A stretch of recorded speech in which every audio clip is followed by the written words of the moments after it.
If you've got a phone and your audio, set it all the way to 0 or you'll get feedback. Yeah.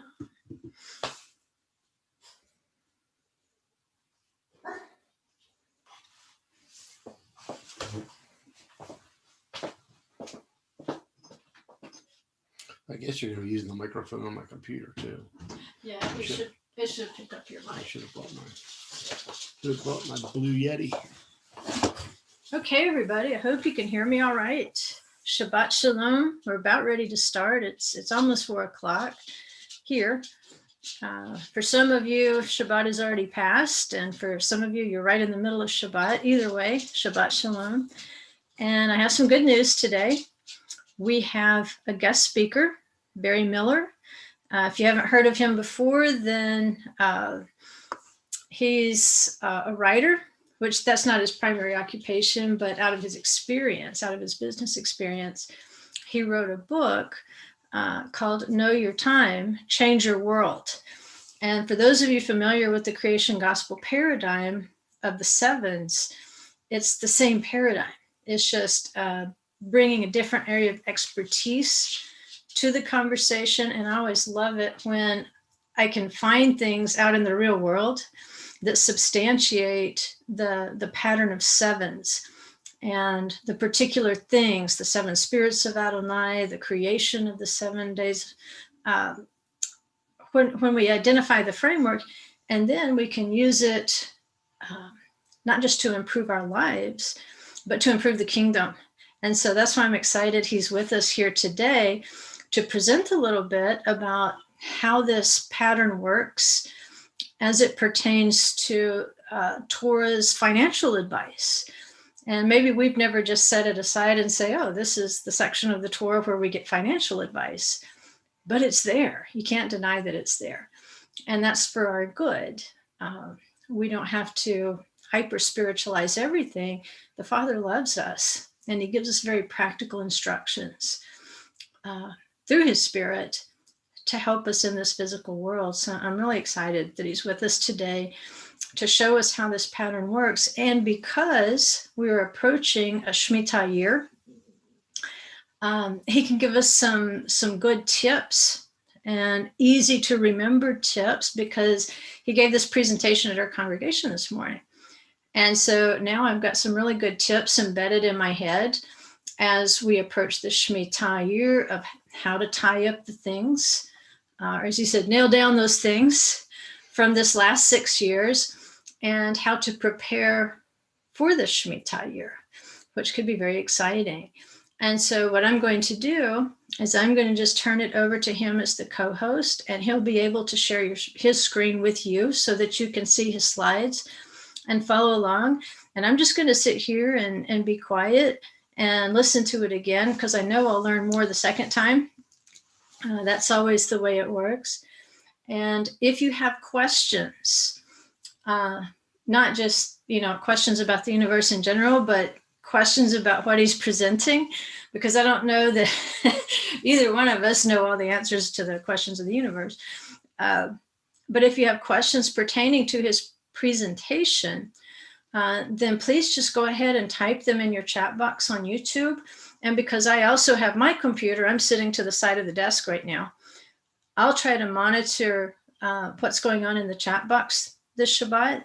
And then at the end of his presentation, we'll take a little bit of time, and I'll pick out some of the questions, and I'll just feed him the questions, and you'll be able to interact that way. So without further ado, I'm going to turn it over to Barry and let him share his screen with you.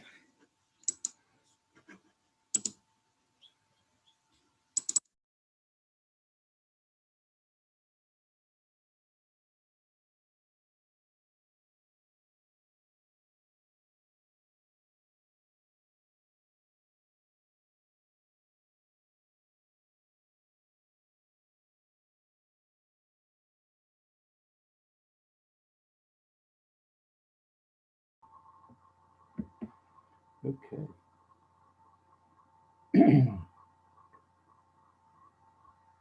Am I live? I think Can you see? are. I Are we think we good? can All hear right. you now. All right. Well, thank you. Thank you, Elisa. Thank you for that introduction. I am Barry Miller, and I'm anxious to share this story with you. The presentation is entitled The Reappearance of the Shmittah. 1991, now 30 years ago, was the year Audrey and I made our first trip to Israel. 1991 was also the year I became convinced that the Shmittah was still active in our world. Multiple events and research of the previous couple of years had convinced us that the one part of the Bible our tradition had barely read, the five books of Moses, was actually most important. We set out to correct this error. By my being here today is a result of the choice we made in the early 90s to begin reading Moses out loud with friends. In America, the idea and practice of a national Sunday Sabbath has disappeared in the last 50 years. The pursuit of a 24/7, 365 lifestyle is now the American norm. It seems to me that it was an inevitable shift. As we will see, I think this lack of rest in our society is contributing to our clarity of the Shmittah in our time. Get my to advance. There we go. None of this is a surprise to our Creator. He made our world to function in just this way. I love this passage from Colossians, for he rescued us from the dominion of darkness and transferred us to the kingdom of his beloved Son, in whom we have redemption and forgiveness of sin. He is the image of the invisible God, the firstborn of all creation. For by him all things were created, both in heavens and on earth, visible and invisible, whether thrones or dominions or rulers or authorities, all things have been created through him and for him. He is before all things, and in him all things hold together. I believe we need to think differently than everyone else around us. I want you to keep in mind that the things we are talking about today were created by Yeshua at the creation. They are in heavens and on earth, visible and invisible. They include thrones and dominions, rulers and authorities. So there's two thoughts here. By him all things were created, and he, Yeshua, is before all things, and in him all things hold together. Let's try this way. There we go. No, I went too far. Here's a passage that's rarely um, framed and put on a wall with pretty pictures, or as my friend Corey likes to say, no one stitches this verse on a pillow. But James has this concept: now, brothers and sisters, of humble circumstances to glory in a high position, but the rich person is to glory in his humiliation.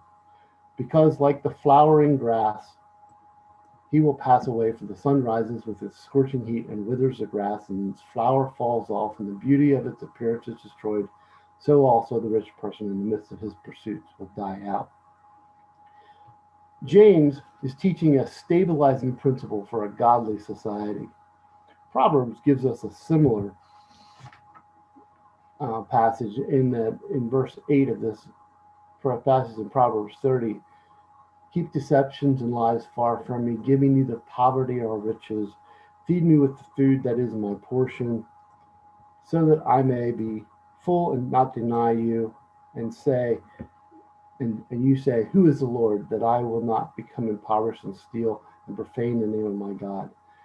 And that's really what's most important in our walk, is that we honor God with our lives as opposed to profaning his name. So let's talk about the jubilee and the shmitah a little bit. All the instructions about the shmitah and jubilee concern how the rich are to lower themselves for the good of society, those less fortunate. This is how the Torah stabilizes society.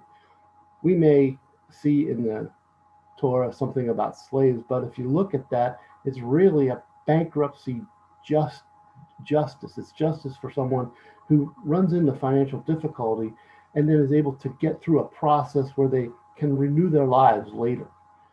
The land being left fallow also is a situation where the poor can gather and help themselves. Debts being forgiven is also something that at the end of the seventh year, debts are to be forgiven. And again, it's a situation where the rich man is forgiving a debt to someone who's less fortunate than him. And then, of course, the land returning to original families. Some people were in a situation where they could have continued to gather up more land, but God put in place a situation where in the 50th year, that land was actually going to return to the original family. So the path to an innovative and stable society is laid out very much along the lines of this jubilee and shmitah. This is the introductory slide to about a 45-minute presentation on 7-year thinking I give to some Christian business types whenever I get a chance. Some of that material is in this presentation, but much of it would be elementary for this group because you've been studying Halisa's creation gospel for some time. And also, if you hear or see something in this presentation, you go, well, he's teaching Halisa's stuff. Yeah, that's actually probably true. At this point, I don't know what stuff came from me and what stuff came from her. It's just how it is in this day and age. When it comes to financial matters, conventional wisdom tells us that the markets are random and decisions should be made based on how we feel or when we have money. Meanwhile, manias and market bubbles lead to crashes and economic destruction. However, the Torah disagrees that just to go with your gut instincts. The Torah, let me show you 2 moments from the Torah that every 7 years are called for squaring up your books. Take a time out and prayerfully consider your next step. So Deuteronomy 15 is one of those. At the end of every 7 years, you shall grant a release of debts. It's a moment in time when debts are released, and we know that it's in the fall of the year because of Deuteronomy 31, verse 10, which tells us that this release of debts happens at the Feast of Tabernacles. And the other one is in the 3rd year, which is in Deuteronomy 14, just a few verses ahead of the instruction to release debt at the end of the 7th year. At the end of the 3rd year, you bring out all the tithe of your produce in that year, and you shall deposit in your town the Levite, because he has no portion or inheritance among you, and the stranger and orphan and the widow who are in your town shall come and eat and be satisfied, in order that the Lord your God may bless you in all the work of your hand. Now, I had read this book by Etam Brenner and Aaron Lavi, and I had made a contact with Rabbi Lavi, and I asked him this question that's in the following in this slide concerning what appeared to be the special tithe. I asked him at the end of year 3. The Deuteronomy 14 to 28 to 29 passages of proximity to the chapter 15 instruction concerning the shmitah lead me to think there may be a connection. What are your thoughts? Can you tell me how this concept of the 3rd year tithe was practiced in antiquity, and what are the modern applications for it? Now, I had heard different stories about, this is an additional tithe, or there was some complexity to it. He really came back with a very simple answer, which I really liked. His response was, the verses you refer to are not about a special type of tithe, but rather deal with what should be done with the tithes you have dedicated or are obligated to give, but still have not given out. Meaning, let's say you've harvested 100 kilograms of wheat every year since the Shmittah year. It means that by the end of the 3rd year, you should have given away 30 kilograms of tithes, or 10% each year. If you still haven't done so, this is the deadline for doing so. The next deadline is the 7th year. So those verses are not about a special type of tithes, but about how long you can keep the tithes in your possession without giving them away to the poor and the Levite. So with this instruction now, we have 2 dates, 2 times in the 7-year cycle where there is an accounting taking place. You could think of it even as your April 15th, that you're settling up with the IRS, or your end of year books. If you have a business, maybe you settle your books on January 1st, maybe you settle another time of year. But the point is, in the Shmittah cycle, there are 2 points in time when you close the books. You close the books at the end of the 3rd year, and you close the books at the end of the 7th year. At the end of the 7th year, you also, according to the instruction, release debts. But I want you to think about, if you've studied this creation paradigm with Dr. A1, think about the fact of what goes on immediately after this instruction. So at the end of the 7th year, you're going to go into year 1. And year 1, as we know, is a time when there's light on a chaotic situation. It's the beginning of the new cycle, and day 1 of creation is fairly chaotic. On the other hand, the end of year 3 is the end of the new life, and we're starting into year 4, which is simply the sun, moon, and stars spinning in the skies above us with not generating a new life, but setting a new standard for years and generations to come. Of course, the sun, moon, and stars lead us to the Moedim according to the 4th day of creation. So these are important moments for thinking about what comes next.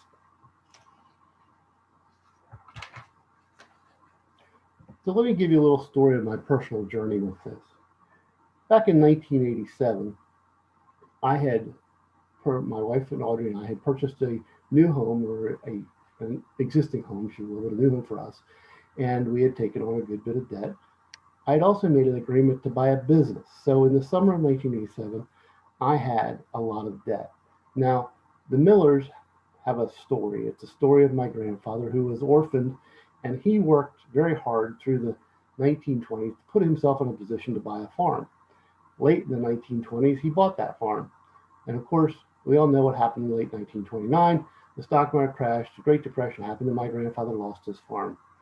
So here I am, his grandson, 1987. I've got all this debt, and on October 19th, 1987, the stock market dropped 508 points. That's 22.5% in one day. And I'm sitting there that evening looking at the television asking this question: are the Millers just unlucky? I really had my life flash before my eyes, if you will, and I was bothered very much by that, and it stuck in my brain for a long time. Going forward a couple years to 1991, when we began to read the Torah out loud with friends, I still remember the day my cousin's wife, on a summer Sunday morning, read these words: at the end of every 7 years, she shall grant a release of debt. And I went crazy. I was like, well, that's insane. That's a complete collapse of the credit cycle. That means they're creating a recession. Why would they do that? And then it dawned on me as I thought about it that they had the opportunity to plan for their recession. They had a plan when they were going to collapse their credit cycle, and it was set up so that they could be ready for it, that they could think about it. And so I began to process this whole story, and I also began to think about this guy, Joseph. So Joseph had groups of sevens in his story as well.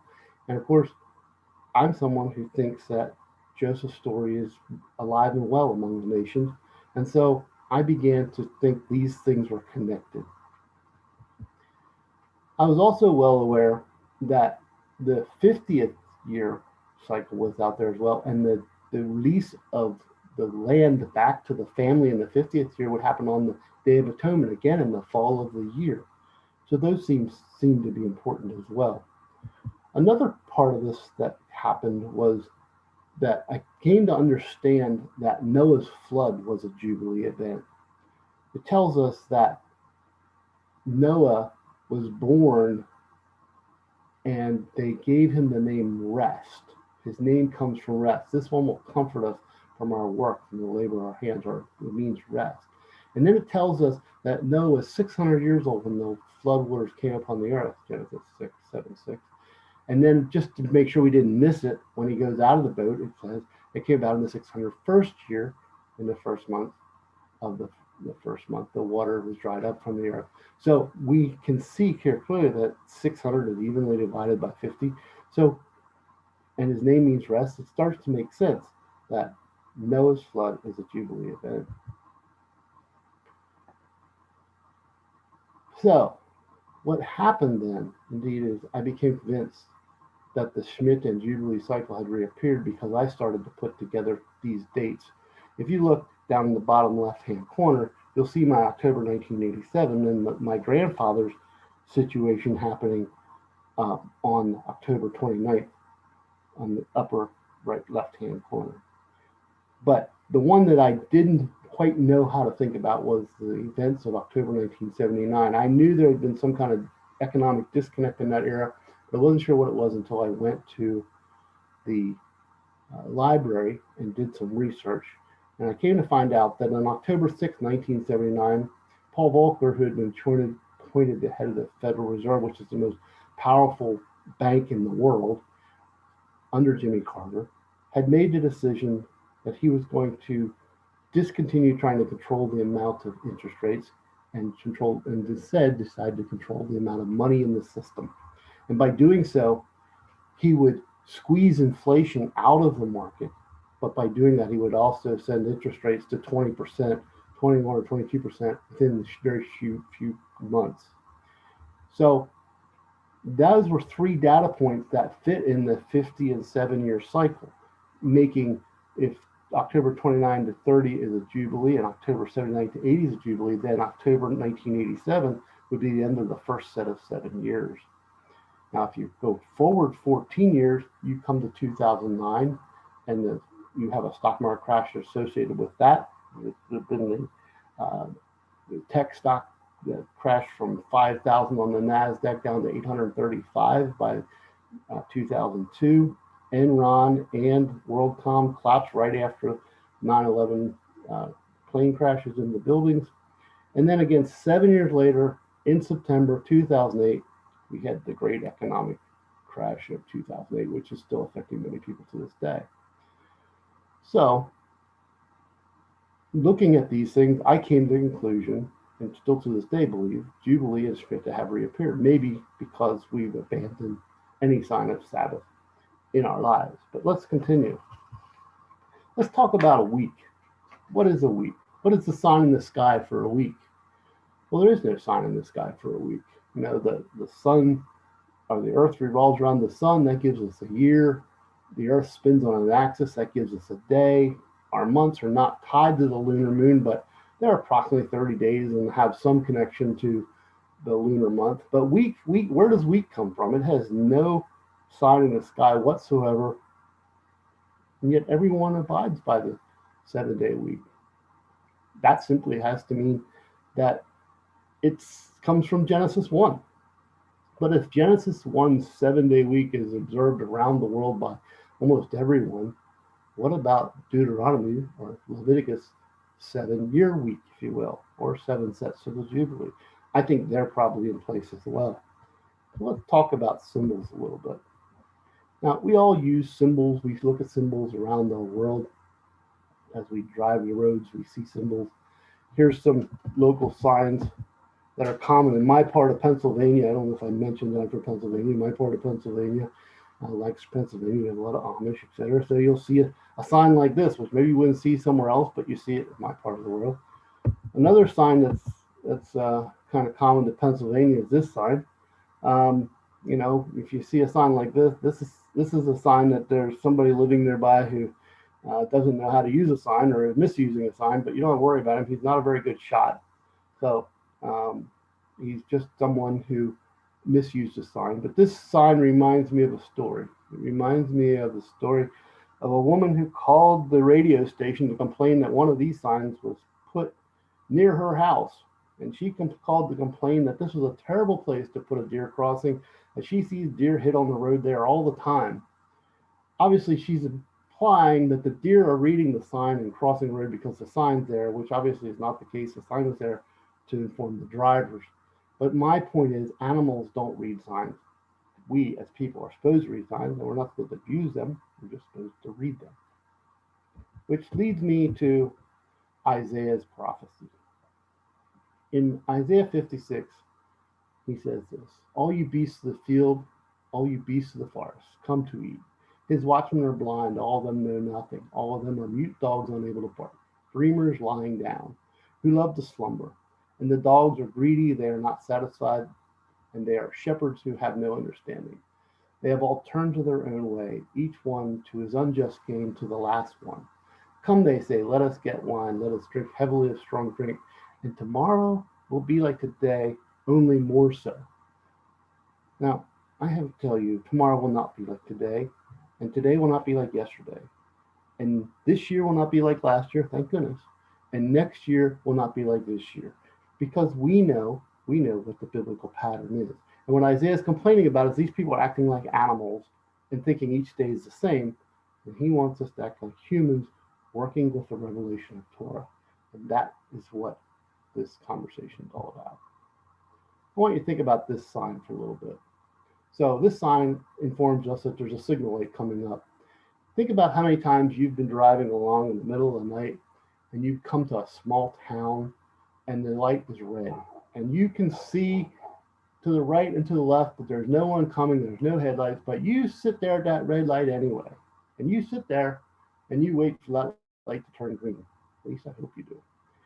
But my point is that sometimes we sit at a red light and nothing happens or would have happened if we went through it. You can get through a red light. Sometimes maybe you went through a red light by mistake. Nothing happened. But every once in a while, you know full well that if you go through a red light often enough, you're going to get T-boned. And that's the whole point. The whole point is that we need to understand and know when God's red lights are, and we need to stop for them. So if you followed Dr. Aylwine's work any length of time, you know about these things. Of course, the menorah is 7 branches. There's 7 appointed times or festivals. There's 7 years of the Shmittah cycle. There's 7 sets of 7 years in the jubilee cycle. There's 7 spirits of God from Isaiah 11, and there's 7 churches of Revelation. But for me, this started here. This started with a study of the Paleo Hebrew letters, the Aleph, the Bet, the Gimel, the Dalet, the Hey, the Vav, and the Zion. And I want you to pay attention and look at each of those and think about how they may very well tell us something about what's going on in each day. The Aleph is strong. You need to be strong to go to work in the chaotic time of day 1. In day 2, there's a space for life that opens up above and below. The water's separated above and below, and there's a space opening up in the middle. There's a place for life. There's a Bet. There's a house there. The Gimel indicates richness or power or strength. The Gimel has to do with the abundance of year 3 or day 3. Day 4, on the other hand, is often thought of as a floppy door of a tent. It's poor. It doesn't have a lot of ability to protect you, but it's setting a new standard. It's a doorway to a new thing. The Hay, lo, behold, the birds and fish. Who doesn't point and say, hey, did you see that cardinal? Just this morning we were pointing at cardinals out the window. The birds and fish often lead us to say, hey, look, behold. And then the Vav, and I want you to think about the Vav. The Vav is the nail, the peg. And we're going to be talking a lot about 6 here in a minute. And then the Zion can be rest, but it also can be a war or a weapon. And so these things are important to keep in mind as we go through this process. So there's 7 days of creation and signs and symbols. These you should be all familiar with, but I'll just go through them with you quickly. No one feels like going to work when it looks like this. This is the first day of creation.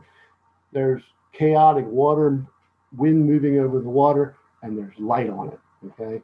First day. It's a day that you often feel like just pulling the covers up over your head rather than going out and working on that. The second one is a day like this. It looks a lot like day 1, except that there's a space for life opening up. Nobody else knows it's a space for life, but you know, because you read the Torah and you know what's going on in the second day. And you know where you are. But there's a space, and most people don't have any idea what that space is doing. On day 3, even in the morning of day 3, it still looks pretty ugly. We got bare ground, but not much else going on. And then suddenly, voila, we got fruit trees, we got grass, we got seeds for the future, and everyone gets optimistic. Everybody's excited. Oh, we get this, got to be great going forward. This is wonderful. And we get to day 4, and guess what? There's nothing new at all as far as life. Just these lights spinning in the sky above, but those lights are setting a new standard. Those lights are creating a new beginning. Those lights are teaching us something, and we need to learn what they're teaching us, because what comes next is going to be dangerous. The birds and the fish. The birds and fish have nephesh. They have noon pay sheen. They are lively with mouths and teeth. And there's 2 groups of them, and they're biting at each other. It's a dangerous time, but there's lots of new life. If you if you managed everything and planned through day 4 and expect them, then you'll be able to deal with them. If you're not expecting them, they may bite you.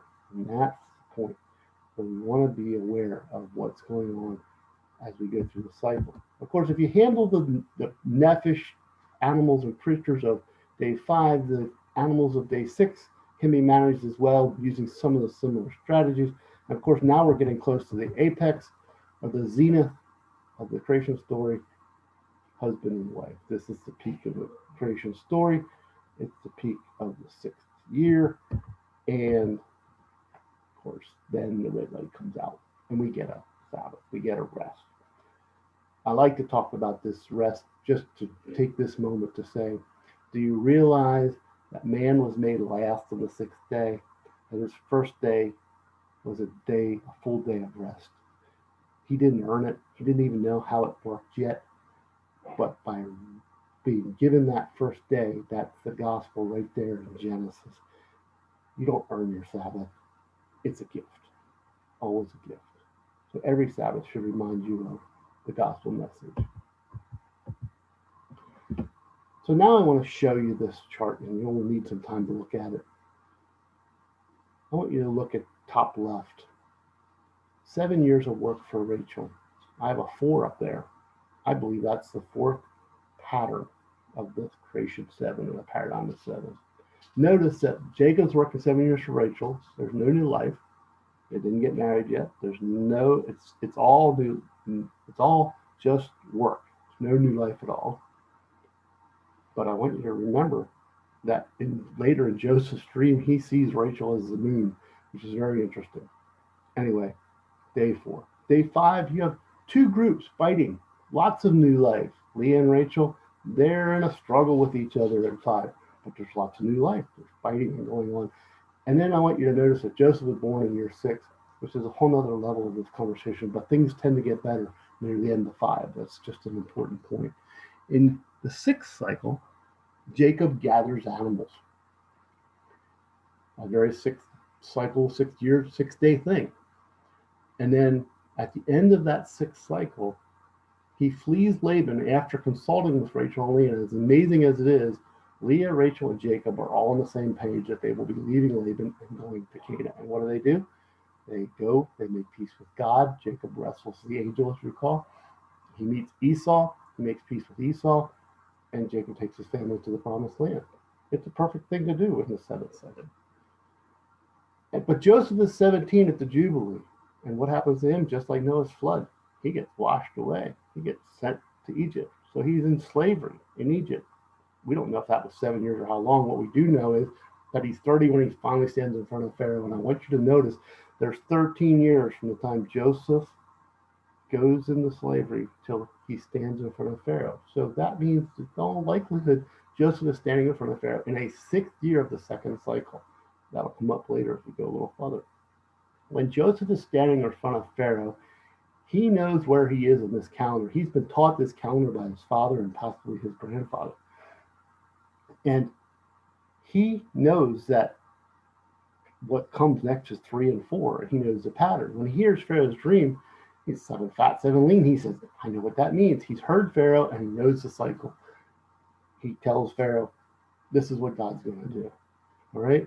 And so he's working from knowledge, but he has understanding and he's able to hear Pharaoh. And I think this is an important point to stop and just make. We need to hear what's going on in the world around us. We need to work with this pattern. So we're different. We're seeing the world differently, but we're still hearing and involved in what's going on in this world for its betterment. So now I want to take you to this verse that seems like everybody knows. The whole 666 is something in the culture. Everybody knows about it. But, the 6, if we're in the 6th year, and we are, I mean, everybody agrees that this is everybody in Judaism and people that are studying Shmittah know this is the 6th year. But if we're in the 6th year, what do we do with that 6th year? What I want to show you here is that I believe we're not only in the 6th year, but in the 6th set of 7s in the 50-year cycle.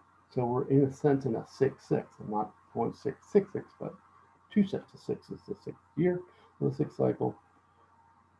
So I want you to see, though, that this is not something that's there to teach you for prediction. It's there to teach you preparation. Here's an example. If your fellow countryman, a Hebrew man or woman, is sold to you, then he shall serve you 6 years, but in the seventh year you shall set him free. And when you set him free, you shall not send him away empty-handed. You shall give him generously to him from your flock, from your threshing floor, from your wine, and you shall give to him as the Lord has blessed you. So I want you to understand that to do this, to follow this instruction, you're going to have to prepare for setting that slave free, if you will. And that's really the whole pattern that we deal with in the Shmittah cycle, is preparing. I want to remind you again of what the sixth looks like in the paradigm of the sixth day. Let us make man in our image, God says. Let them rule over the birds and over the fish of the sea. They're created in God's image, male and female. They're to be together. And God blessed them and told them to do the earth and rule over it. Also, the sixth Spirit of God is knowledge, as Holy Spirit's often taught.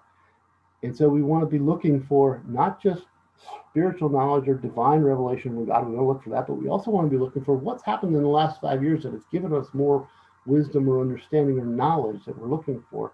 What's happened in the last 5 or 6 years that we can use to make good decisions going forward. So let's talk about the gathering of manna. So when the layer of dew evaporated, behold, on the surface of the wilderness there was a fine flake-like thing, fine as the frost on the ground. Of course, let's talk about manna. So the manna appears when the dew evaporates. All right. And I want you to be thinking about a day equals to a year. Okay. So when we just go a little further, when the sun grew hot, it melted away on the sixth. Melted away, and on the sixth day they gathered twice as much. So just walk with me through this a minute. So during the daytime, it'd be late morning, maybe mid-morning, till the dew would melt if you looked at a day. What would be the equivalent of that in a annual cycle? Well, the equivalent of that would probably be what we're at right now. Tomorrow is the first day of Abib. The barley would suddenly be available. That's the first manna from the ground, if you will. So at Abib 1 very well may be the equivalent of the dew evaporating, the manna showing up in this year 6. And then if you want to think about when did it get hot and melt away, well, it probably got hot and melted away on an annual basis, maybe right after the wheat harvest, maybe right after Shavuot. Okay, so it's like there's a window in time being told here from Exodus of when you would gather your manna, if you will. So what's the purpose of on day 6? You gather twice as much, and then it tells us tomorrow is a day of Sabbath rest. So we know that starting this fall, we're going to be going to a Sabbath year. So tomorrow's be a day of Sabbath rest, a holy Sabbath of the Lord. So bake what you want, and bake and boil what you want to boil, and save whatever's left and keep it until morning. So the idea is that you're supposed to gather double and prepare it. Prepare it for Sabbath, prepare it for what's going on. So when do you gather double? You gather double before it gets hot and melts, and then you've read the rest of the year preparing some of it for Sabbath. So I want to talk to you about the 6th Moedim. If we're in the 6th year, I want to talk to you about the fall festivals. And I love this. I really, really like this whole idea. Every society has a harvest festival. Here in America, that harvest festival generally starts the last Thursday of November and often goes to the first day of January. You know, whatever happens in that time, it's basically a harvest festival. Every culture has a harvest festival of some sort, but only the Hebrews blow a shofar and call everyone to consider their ways, their relationship with their fellow man, their relationship with God. And then 10 days later, in the fat of the year, when the harvest is coming in or has already come in, the fat of the year, a fast is declared. What do you think is going on there? Why would God want us to have a fast on the fattest time of the year? We're going to have a harvest festival also. Sukkot's going to be the most joyous time of the year. But before we get to Sukkot, we're going to have this fast. What's God saying? He's saying, Among the abundance, you need to be humble. If you let this abundance go to your head, you're going to mess up. That's the whole point of day 6, of year 6. This year, if this is a year 6, this is a year to have a Yom Kippur attitude for the whole year, to stay humble no matter how good things are for you, to stay humble. It's really important.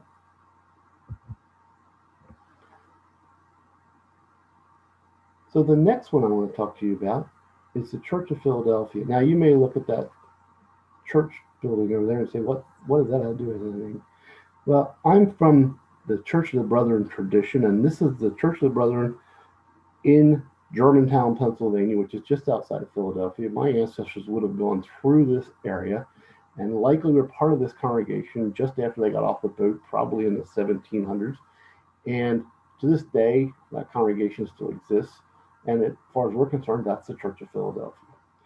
Anyway, I want to read to you what it says about the Church of Philadelphia. To the angel of the Church of Philadelphia, write, he who is holy, who is true, who has the key of David, who opened and no one will shut, and who shuts and no one opens, says this: I know your deeds, and behold, I have put before you an open door which no one can shut. So, is God opening a door for you that no one can shut? I think he is. Let's look at this slide. So in year 6, we're going to listen for instructions.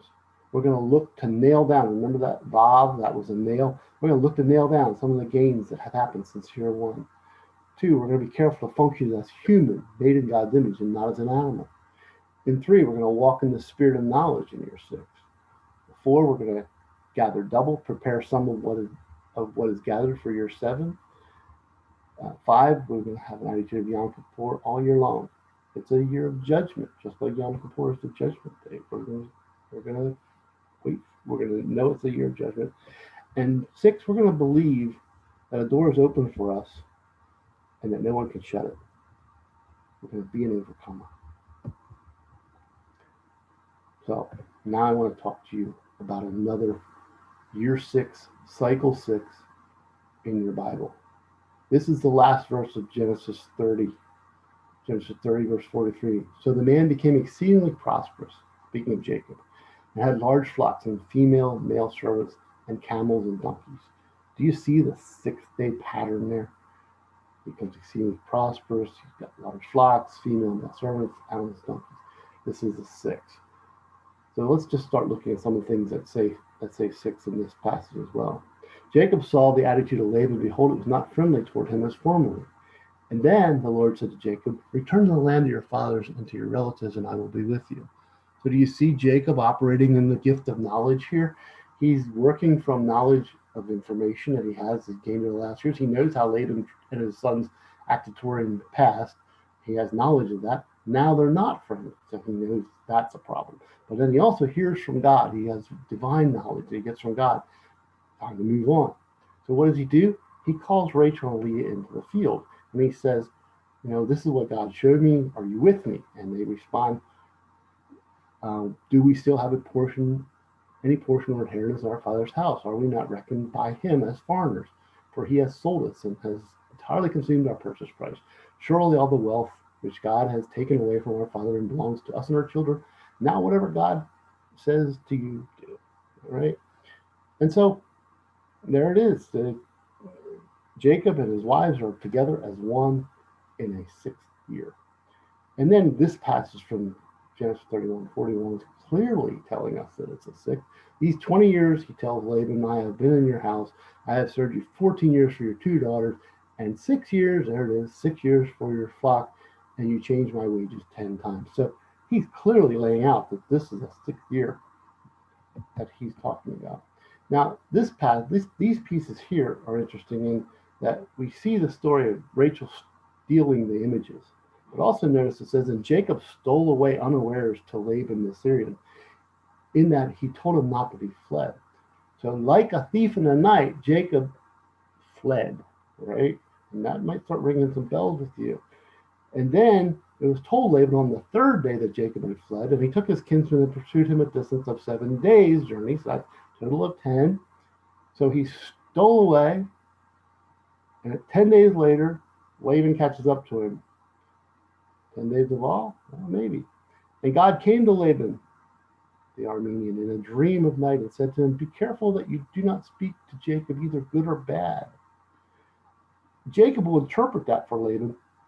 He will say, if the God of my father, the God of Abraham and the fear of Isaac had not been for me, surely now you would have sent me away empty-handed. God has seen my affliction and the toil of my hands, and he has rendered judgment for me last night. Do you see Yom Kippur there, the moment of judgment?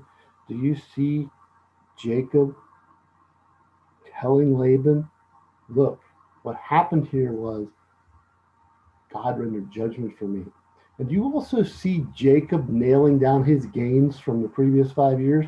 He has nailed it down with courage and power and strength. He has said, I'm not going away empty-handed. I'm going to go away with what it is God's given me.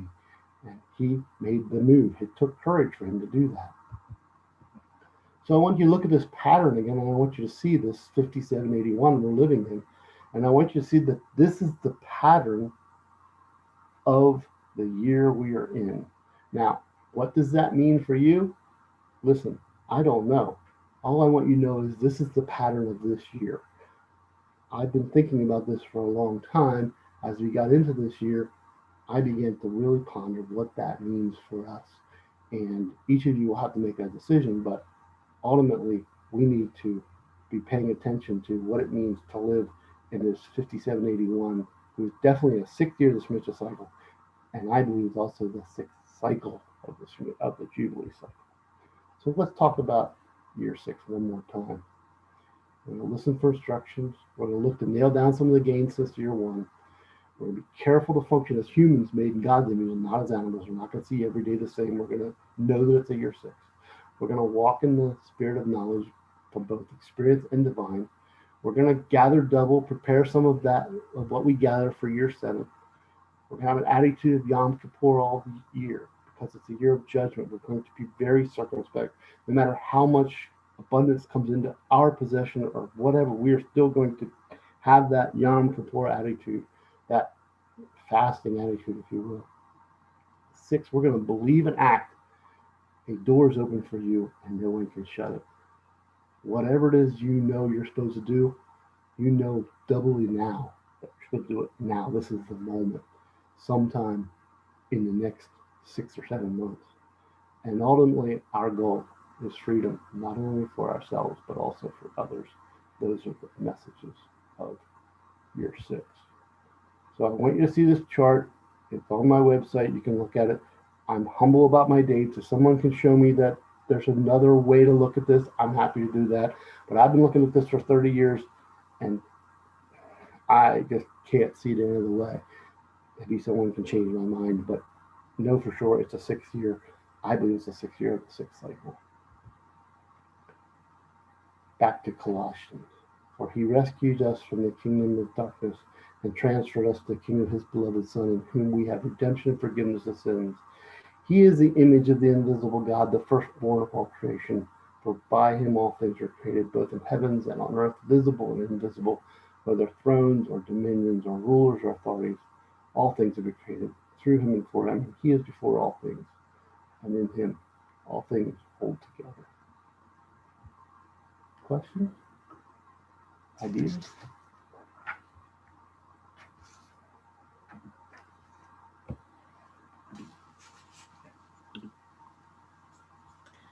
Okay, guys, if you have questions, feel free to type them down there in the chat box. I haven't really seen much in the way of questions. Back up here. Let me flip back up here. I dropped my steer.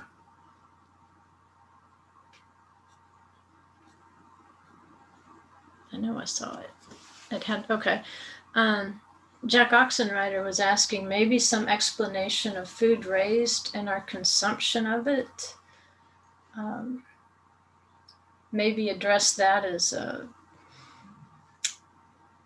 direct commandment in the land, but we can also apply it in some way, no matter where we are. Because you had brought up earlier how Egypt and Aram being in the land of Laban, if these principles were in place, maybe that would help clarify. Yeah, I think it's important to notice that there's some thought that the Shmittah cycles only applies in the land of Israel. But I think if you look at the story the way we've laid it out here, it actually turns out that most of the Shmittah cycle that's laid out there at the end of the second half of Genesis takes place outside the land of Israel. The 7 years for Rachel, then the 7 years for Rachel and Leah, and the 6 years working for Laban's flocks. Those are all clearly within Laban's land and Aram. And then, of course, the story changes. Jacob is in the land in the seventh set of 7 years there, but Joseph very quickly gets taken out, and the story shifts to Egypt. And so now Joseph's story again is outside the land. So the majority of this story in the second half of Genesis, with all these 7-year periods in it, most of that's taking place outside the land. And so if you have a Joseph understanding, some of these things start to make you think, well, we need to be paying attention to this. Our role in this Israel story very well may have an outside the land role that's very important, even to the salvation of our brothers. So I think it's important to us to pay attention to that. I'm not going to say exactly what it means. I'm called to teach the pattern, to have people think about the pattern maybe a little differently than they ever had before. Yeah, I think the principles in place, even if we don't have direct produce from the land of Israel itself, I know that the Shmittah years are being observed in the land. They're kind of growing into those shoes right now. And if I remember correctly from the last Shmittah year, which is, I was there for school, and it was a Shmittah year. And at that point, they had a system in place where if you bought a food product, you should be able to tell from looking at the label whether that produce was grown during a Shmittah year or not. And that way, if it was grown in the land of Israel in a Shmittah year, you could defer buying that product. Mm-hmm. In some cases, they would import foods maybe from Europe or somewhere else that was grown in that year, and they would eat those foods. We'd be talking about Orthodox Jews, sure, religiously observant Jews, who this would be a thing for them. But there's also a tradition that says it won't go into full force until the 12 tribes are back in the land and they're identifiable and they can return. Like when there's a jubilee, if people don't know who they are, right, they won't know where to go back to. And it's said that Elijah's job is not just to herald the coming of Messiah, but to sort out the tribes. And so the fact that they're already taking steps in that direction, I think, is a big thumbs up for Israel to try to start walking this out even before there's a final settlement of the tribes back in their territory. And so how you could apply that in your situation wherever you live, if you're not living in the land, something I ask my students to consider is, if there's a source of sustenance, income that you might want to defer, which the Shmittah will start at Rosh Hashanah, the Feast of Trumpets, this Gregorian year.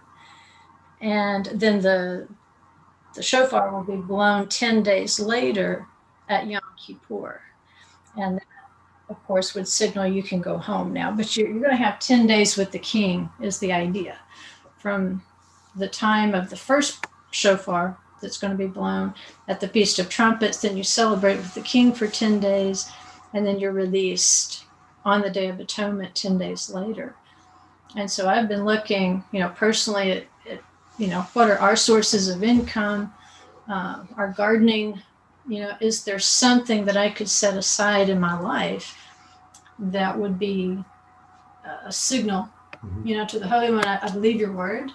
I know we're not back in the land. I know we're not fully functioning in the word yet, but, can I set aside in this particular year my garden? Can I just go ahead and get as much garden in this year as I can before before Feast of Trumpets and just trust that there'll always be a jar up in the pantry if I need it. I mean, if he's made manna before, he can make green beans again, right?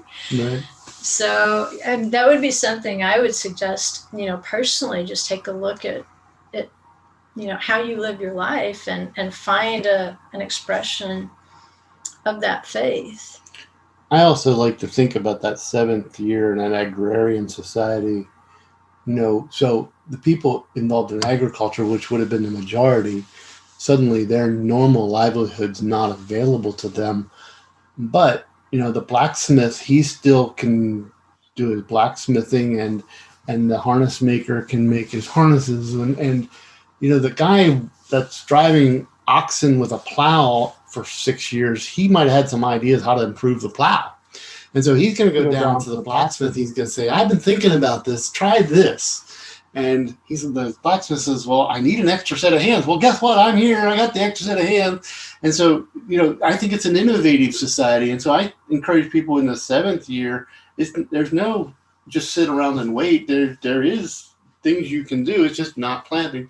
So I encourage people to be innovative. Maybe take a class, maybe go into your shop and tinker with something you never tinkered with. Don't take a big loan to do it. I mean, obviously we're supposed to remit our debts at the end of the seventh year, but to just think, innovatively about what might have happened in the seventh year in an agrarian society, who's still in business, who isn't, and what might the people who've been walking behind oxen for 6 years might have come up with in those 6 years. Now you're going to put it to work. It could actually end up creating more fruit in the long run. Exactly. Through innovation and taking the year off. Exactly what it happened. Could produce more with the new ideas, because I know that, when I write, sometimes you have to step way back from the work that you're doing in order to let that creative part of your brain start working. Exactly. And then you're like, oh, I can save steps here, and here. Yeah. So that's a good idea. And so he's following up is this spring one, and which one would not plant a garden. If you want to apply this to your garden, you would quit planting. If you, say you do like the fall crops, depending on where you live, like if you do kale and spinach and fall things, you wouldn't put those in after Feast of Trumpets. And so with your main crops, if you're living in the same climate zone I am, you wouldn't put in your, what is this, 2021? You wouldn't put in your 2022 spring garden. Right. That's how that would apply. Let's see. Does this mean we should be gathering extra food? Wait, it jumped on me. Does this mean we should be gathering extra food and other items? I'm not apocalyptic. It's just not how I think. But I will just say that to be wise and to apply these principles how you best you see them. It's simply a matter of, I want you to understand the pattern, and then you need to hear from God, both from what you've observed over the last 5 or 6 years, and then what the divine knowledge that God might give you. So I'm not a prepper. I'm not recommending being a prepper. All I'm simply saying to you is, don't be an animal who sees every year the same. Learn the pattern and apply that pattern to the 7 weeks of a year, or the 7-year week. I guess that's the way I would put it. The 7-year week, because it's every bit as true as the 7-day week. That's really the point I'm making, is, the whole world's following that 7-day week. I think the whole world should be following the 7-year week also. I agree.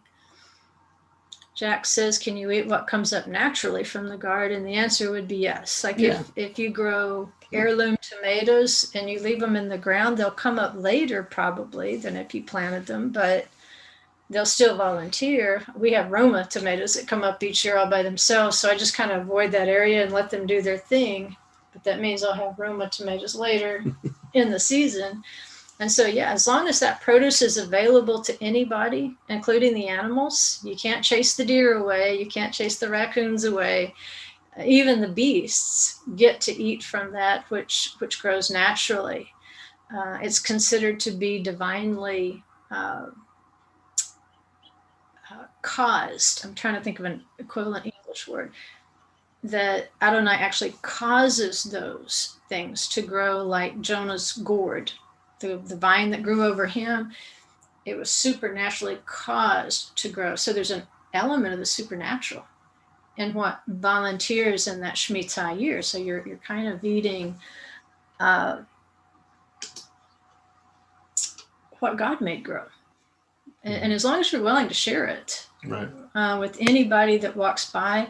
In fact, you can either gather some and bring it in the house. You know, what you wouldn't do is get a bushel full and start canning.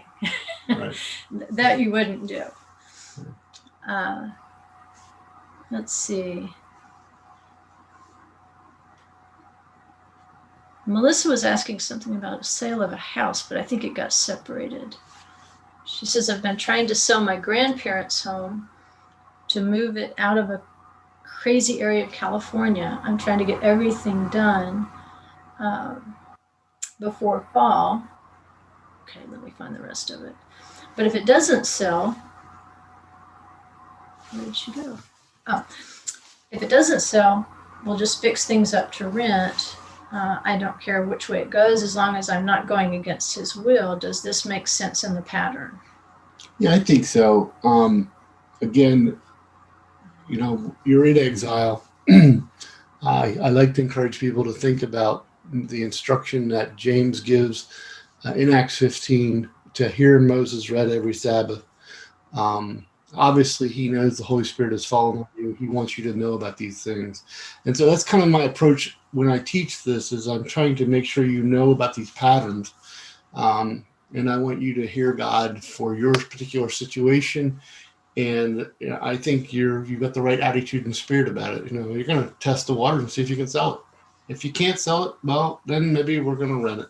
But the point is, by no means are we going to make it twice the size it is and borrow a lot of money to build bigger or something like that. We're going to go to try to go to a stable place. I think that's really what it amounts to. Is at this point you're looking for stability. You're looking to be humble, and you know, if you've come into something like that, if you can turn it into cash, great. But if you can't, maybe you're supposed to hold it. Maybe God wants you to hold it because the real estate market will be really good when you get to the other side of it. I don't know.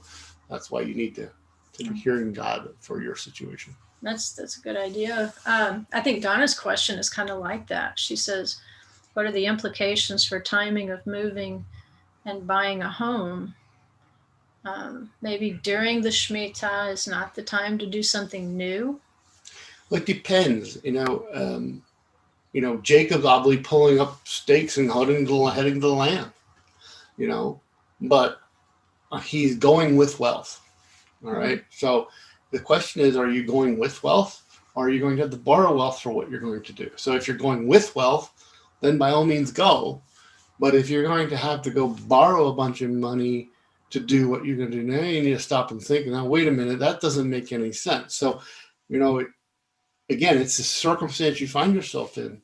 And Jacob's making a huge move, all right? But he's going with wealth. Makes sense. It's not really a new work. It's he's taking settling the up, proceeds and moving to a new location. Yeah. And it's important to point out that Jacob tells Laban, you would have definitely sent me away empty-handed if I had not done this. So I hadn't nailed this down, as I've been saying. If I hadn't nailed this down, you just sent me away empty-handed. So maybe there's something you need to be doing at this moment in time in order to nail down the good things that have happened for you in the last 5 years. And if you don't do what you need to do, you might end up empty-handed because you didn't make that move. So it's, you know, that's why you need your God, because I can't speak to that. I can only speak to the pattern. Cool. Jeannie asks, is it possible that the birds and fish dying are related to the Shmittah Jubilee cycles? I think she's talking about the bird and the fish kills that have happened in recent years. I haven't heard of them lately, but they could still be happening somewhere. Well, there's no question that mankind has not handled or treated the earth as it should be in many situations. I don't know that I can address that directly, but we are responsible for the earth. We are responsible to rule over it. And if it's not doing well, it's our fault. No question about that. I know years ago when I first started teaching the creation gospel, that it interested me that the birds and the fish, particularly, I'd been accumulating the articles on the bird and the fish kills. And then I followed up sometime later because they did research on the dead animals. And what they realized is that both the birds and the fish back then, I don't know about right now, but back then, that little GPS in their brains that tells them where to be at a specific time of year was somehow off. And these birds and fish were in some cases hundreds of miles out of their usual pattern. So they were in water that was too cold, or they were in a climate that was too cold for that season of their particular species year. And so it pointed to something turned that little GPS off. Now there were some other things they couldn't explain. I think there was a big bird kill in Arkansas one year, and I never followed up on that. But I would think with, so much going on, not just in the environment, but electronically, there's so many electronic signals and things in the atmosphere that weren't there before. I can see them getting their GPS mixed up. I'm disoriented if I get on the wrong side of bed, Let's see. Okay.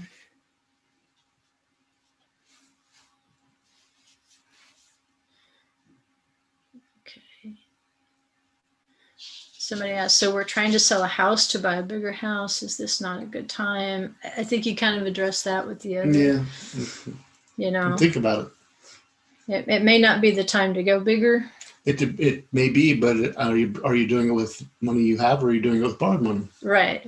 He says if it's money you've already acquired, it should be all right. If it's money you're going to have to borrow, it may not be the season. Think about that. Yeah. Let's see.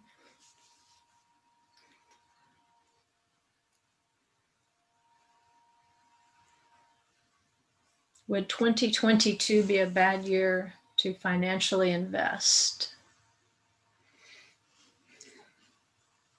The point that I'm trying to make here is it's very important to understand the pattern, and that each year will not be like the previous or the one that follows it. Learn the pattern, take assessment of your own situation, and hear God. I will only say this, that clearly don't expect the manna in year 7 that you had in year 6. And if I'm right about it being the 6th cycle, then don't expect the manna in the 7th cycle that we saw in the 6th cycle. So what does that mean? I'll say this. If you're interested and want to dig into this, go back and look at what happened 50 years ago. Go back and look at what happened 100 years ago. Go back and look at what happened 150 years ago. And keep in mind that the Hebraic mindset is that the time is a spiral, a rising spiral, okay? It's going up, but it's going up in a spiral with Sabbaths in it all along. And keep in mind that you will have rhymes in 7-year patterns and in 50-year patterns, but current events move on and they become history, right? So unlike Eastern religions where you make peace with the wheel in the sky and, kumbaya or whatever, make whatever sound they make in India. Anyway, or whatever, that's not where we are. But we're also not just Westerners who have a calendar that goes straight up to infinity forever either. We're looking at the world in the eyes of a Hebrew in a ascending spiral. And so 2022, it's going to be the 7th year. So you need to know what you think. But if it's in the 6th cycle of the 7th year, well, maybe that's 6 overrides. See, you got the wheel in the wheel of Ezekiel here, and we can have a whole nother conversation. Yeah. So that maybe not. Yeah. Well, gathering manna on the 6th day Right. You know, the substance of what you're eating on the seventh day is coming from Right. that what you picked up there on the sixth day or accumulate. You couldn't accumulate manna, but you could on the sixth day particularly. So that might be a thing to think about when you're investing, is you can't come out of the world, you're in the world. Right. And it just, maybe it's a time to lower risk, you know. You have to make yourself familiar with the cycle and the appropriate pattern for where you are, and then seek God and make a decision. Aloha says, I know who that is. Not a question, Barry, but if you know Germantown, you know Conshohocken. Yeah. Managed the George Washington Wood Bed and Breakfast in Conchi. How about that? Welcome. Well, we're in Lancaster, so there you go. Yeah. We're not far away. Let's see. Lila says it's good to hear from you again. It does become easier to understand with repetition. So shalom from Utah. Oh, great to hear from you, Lila. Scott asks, is in the cycle, is the 50th year also the first year of the next cycle? Oh, wow. All right. So here's one of these great questions that I really love and I don't have an answer for. I think that the Jubilee is somewhat of a mystery, but I do see very clearly from Leviticus 25 that the 50 stands alone, just like Shavuot stands alone. But that's not the Jewish tradition as I understand it. So here's, again, I'm going to go back to that Joseph piece of what we know about Joseph and Joseph outside the land. That 50 shows up outside the land in amazing ways. And if you will apply yourself to the number 50 and look at the number 50 in terms of the Hebrew letter, meaning the fish, which make it a Christian symbol of a fish. The 50 shows up a lot of places to make you think that this 50 Jubilee might have something more important to do with us than you might realize. So that's all mysterious type thing that I'm actually thinking about trying to put some teaching together on it, but I'm not ready yet. So, matter of fact, that's one of the reasons I came to Kentucky. I need to talk to Lisa about 50. So we'll just see what comes out of that. Yeah. The fishers of men. And now that the fish are swarming, you know, what does that mean to the Jubilee? And even in Jewish tradition, if you go back, there was disagreement on that exact question. Does the 50 stand alone, or does it begin a new cycle? And pretty much like everything else Jewish, they've got, you know, different ideas about it. Mm-hmm. But it does appear the pattern is that the 50 does stand alone.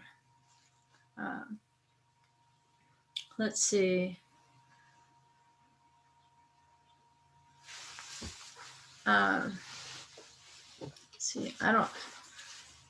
Jeannie's got a long one here. Question: is the Shmittah Jubilee year going to be the same for everyone at the same time, or will there be individual Shmittah Jubilees? The reason I ask is I heard Barry say the point I'm making is learn the pattern. What happened in the 6th year will not happen in the 7th year. What happened last year will not happen this year. She's paraphrasing. So I'm wondering if there's a corporate and an individual set of years, like for everyone as individually. I didn't get that the first time I read it, but when I just read it, I think I see what she's saying. Yeah, I know what she's saying. Okay, you picked it up faster than I did. So she's asking, is it possible that I'm on a different pattern than you are? And the answer is that's not what God intended. I mean, clearly he intended that everybody to be out of debt at the same time, in the same moment at the end of the 7th year. So he was trying to everybody sync up on his pattern. So if we have indeed found where that pattern is and we sync up on it, then, you know, you may be out of bounds now, and it's us getting in line with his pattern as opposed to us having our own pattern. So I hear people all the time, I turned 50, this is my Jubilee year. Well, okay, fine, but that's not really what we're doing. We're trying to get to where, as a society, as a group of believers, we're all on the same pattern and we're all functioning in God's pattern because it's his appointed time. This is one of his appointed times. This is a Moedim as much as Pentecost or Passover or Sukkot. It's a Moedim. It's an appointed time, and it's his appointed time, and we need to find it, I believe, and live on it. So that's my view of it. I'm not doubting that some people have experienced it differently than that, but the point is to get everybody on the same pattern. Right. And I think that it applies specifically to the topic you're talking about today. But you also have, it'll overwhelm you. You think Scripture teaches other patterns too. And maybe that's where she's going with that, like the New Year for trees. Yeah. Not the New Year for trees. I know what you mean. For 3 years, you count the newly planted tree is uncircumcised. Yeah. In the 4th year, it's holy to the Lord. And then you can eat of the fruit. In the 5th year, I still think there's an element of that pattern in that pattern. But in terms of when you plant the tree, maybe that's what you're talking about. Does this initiate that pattern as opposed to looking at the jubilee pattern? You would still have to fit that tree into the heavier shmitah and jubilee pattern, because no matter what, you can't cultivate that tree, even if it were mature to the point you could harvest the fruit. You still can't override the Shmittah year. You still have to let it be. Right. And so sometimes what you have to see is there's overlapping patterns, and be cool with that. Right. Yeah, and look at the individual thing that you're talking about. And the more we read Scripture, the more we find more patterns that can be dizzying after a while. Let's see. I hope you guys are going to ask easier questions next. Let's see.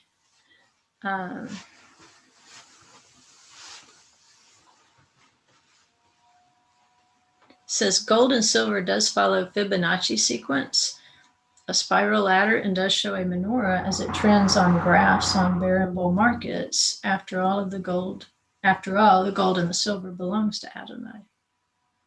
I don't know the Fibonacci sequence. No, if you go to my website, there's an article in there about the Fibonacci sequence and the festival days and these patterns, etc., and fractals.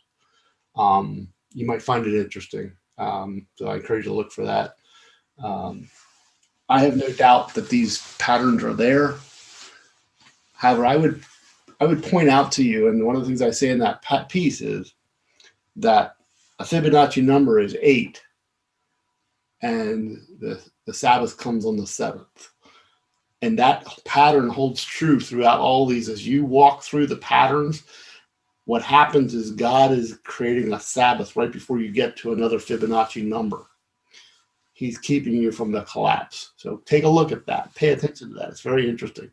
And there's an article out there on it, and I get a lot of interesting hits on that article. So just take a look at that. I think it's well worth your looking at. Okay. Lori asked, does this apply to credit cards as well? Have them paid off? If you can, by all means.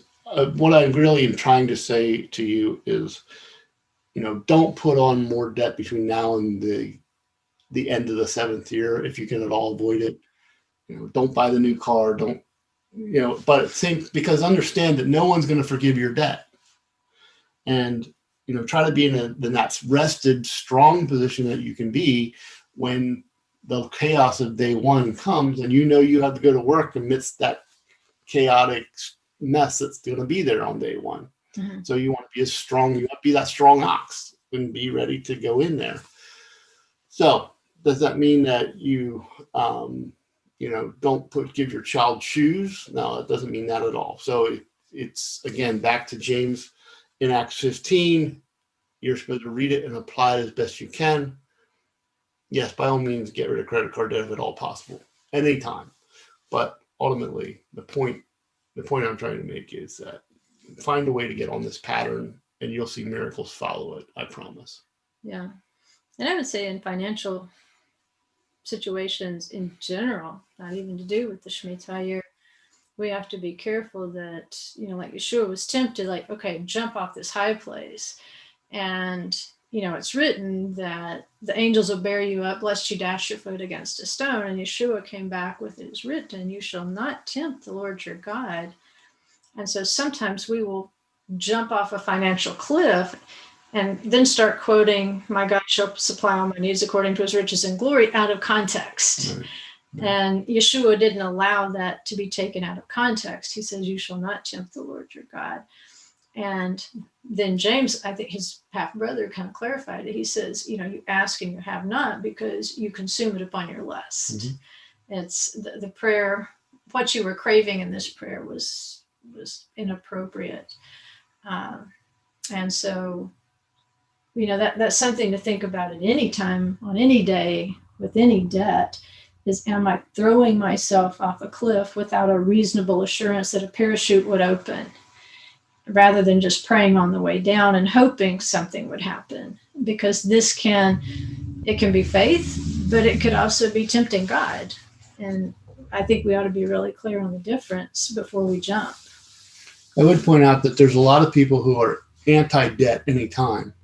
And what I think is important about this pattern is to see that there really isn't a problem with debt in year 1 and 2, with the understanding that I'm planning to be done with it by year 7. Mm-hmm. And I think a lot of people have missed opportunities because they were listening to people who said, never be in debt, never be in debt. They missed opportunities out of fear in those year 1 and 2 when things look rough and you should be going to work, and it's easy to pull the covers over your head and not take that risk. So I'm as much about that as protecting yourself here when things seem to be pretty good. Yeah, which when I heard you too, that this, maybe it was when we were in Israel, you talked about this, and you talked about the opportunities of those first and second years when you're a little more hesitant because you've just been burned. Yeah, exactly. With a year where, and I think Jeannie was asking, she was wanting to know more about those years that you had the newspaper mm-hmm. headlines. That might be something she has to go to the book to really mm-hmm. see how the spacing works there. But that I remembered that from what you said, is like, don't be afraid to get out there and work in year 1 or 2. Those are work days, even though it may feel like it's not a favorable time. You don't go by what you see. Right. You don't go by the year past, because this year is not last year. That's right. And so you can be like the little turtle, kind of poke your head out and see which direction, is this a road I want to cross today? Think about how many people missed opportunities in 2009 and 2010. Just think about that. Yeah. Which I also know people that never recovered from 2008. Exactly. Because they were so overextended. Exactly. What about student loans? I've been paying 15 to 20 years. Hang on, Uncle Joe may forgive that. Yeah, Uncle Joe. Come on, Uncle Joe. Yeah. Let's see.